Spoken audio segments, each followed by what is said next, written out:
Il Water Museum of Venice è una rete di musei e di luoghi emblematici che hanno a che fare con la civiltà dell'acqua a nord-est. Di fatto è un museo digitale che raccoglie reti di conoscenze e di esplorazioni dell'elemento veneto più caratterizzante, quello che ha segnato la storia del territorio e dei suoi abitanti. C'è una sfida che nasce qui da questo territorio, da Padova in particolare,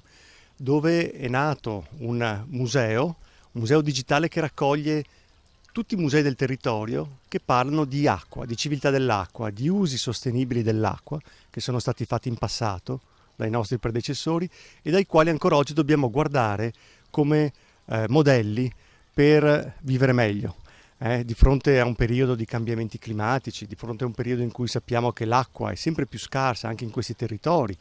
lo vediamo che piove sempre di meno, dobbiamo adottare nuovi comportamenti. Quindi è un museo che parla di passato, parla di patrimonio del passato, ma che guarda verso il futuro, guarda ai modi con cui possiamo gestire in modo migliore questa risorsa fondamentale per la vita. Non sempre questo bene prezioso è stato valorizzato e preservato come doveroso, anzi a volte è stato completamente dimenticato e danneggiato, ma ora c'è un'inversione di tendenza e la stessa UNESCO guarda il progetto italiano come modello da sviluppare su scala mondiale. Negli ultimi 50 anni questo patrimonio della navigazione fluviale, che ha sempre caratterizzato anche Padova, non è stato valorizzato nel modo adeguato, quindi c'è una,